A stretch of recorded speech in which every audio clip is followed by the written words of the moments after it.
Hello, everyone. Welcome to another Wednesday drawing session with me, Frank Cho. As you can see, my hands are pretty filthy.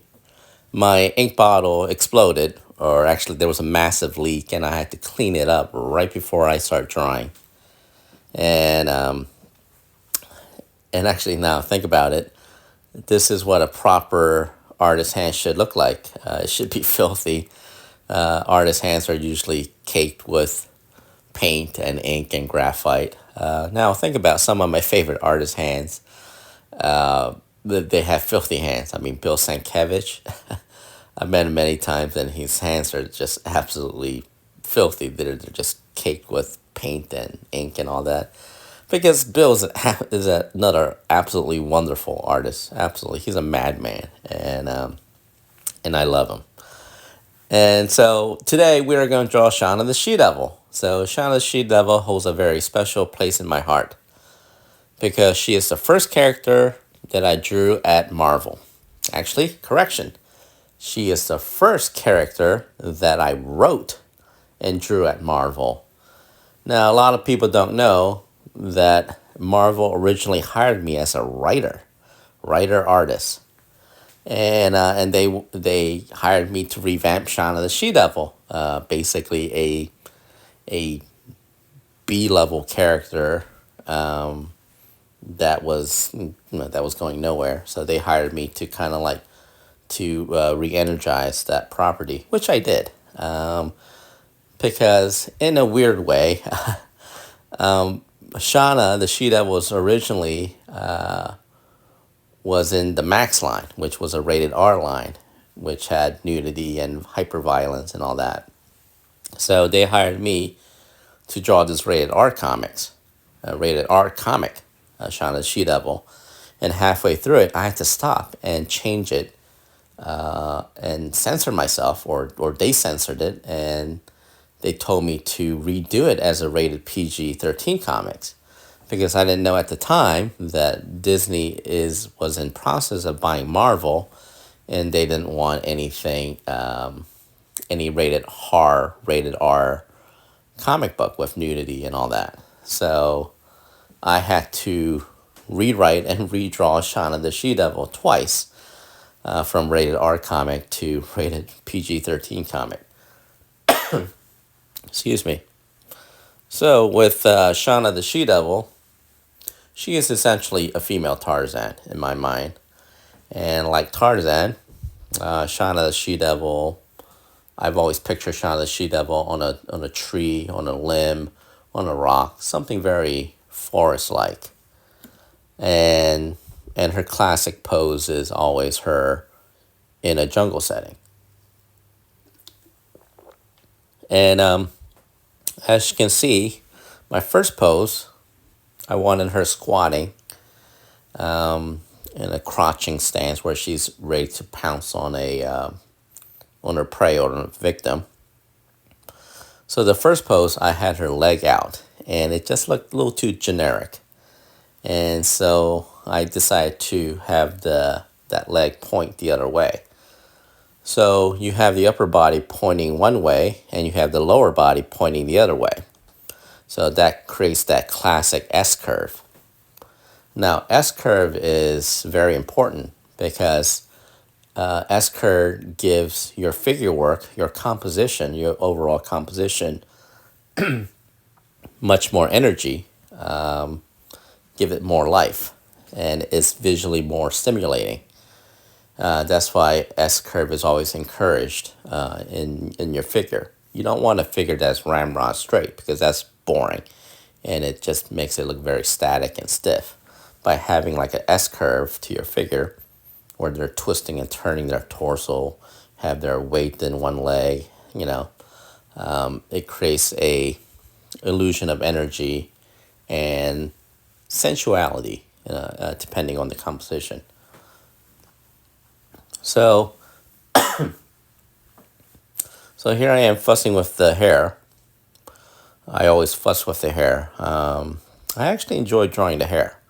I don't know why. I never thought that I would enjoy drawing the hair, but that's what I do. I actually enjoy drawing the hair on women because the hair is another design element that you can, if you're done right, it gives the overall figure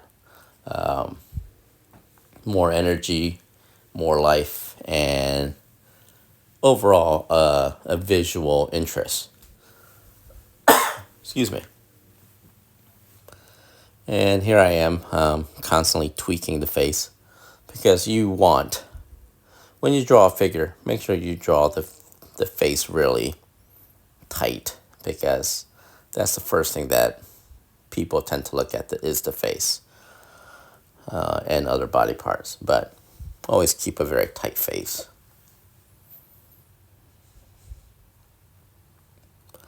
So here I am drawing the hand holding the knife, the stone knife, and also that whole overall having that arm raised up, kind of give it that twist, like she's surprised, like she heard something behind her, so she's kind of like twisting around to see what's going on behind her, and she has the knife up, ready to defend herself.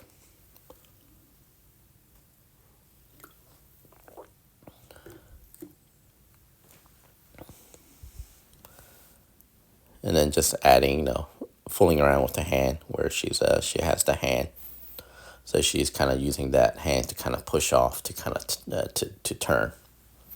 Again, a lot of this stuff, you kind of, when you're drawing, you should kind of pose it yourself. Use your body as a reference, just to kind of get the feel of the action, the feel of that moment. Kind of like, almost like method acting. You kind of want to get into your character's mindset.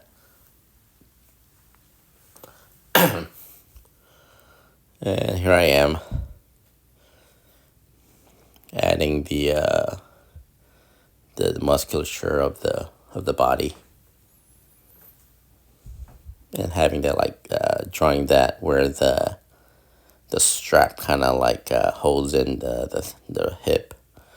And so I decided to have her crouching on top of a dead T-Rex's head. And I wasn't too sure about it, so here I am using my toy model as reference. And so a lot of people ask me, do you use reference? And yet, here it is, using this toy model. I've had this toy model for over 20 years. I actually bought it to use in my Shanna the She-Devil comics, to use as a model. This was like 20 years ago, which is crazy. So I still have it, and I would still use it when I'm drawing dinosaurs, especially T-Rex, use it as reference. And I think that model was, that dinosaur model was from the Carnage line, I think. This was like 20 years ago. I have no idea where I got it.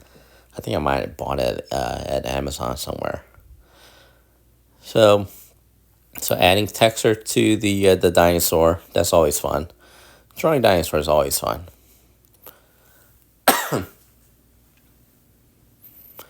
And here I am, just adding the final touches, emphasizing, clarifying the line, reinforcing the line so they're nice and crisp and clear. And here I am, just erasing the highlights and the curls in the hair, give it the extra three-dimensional look.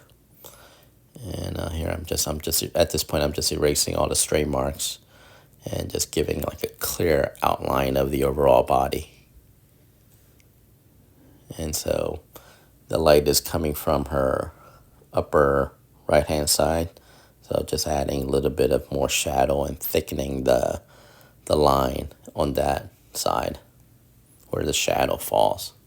So again, just all these little small minor design detail tweaks that I'm doing right now, and just adding the hair and the eye, and working on the toes, give it a nice toe, and fixing the thumb.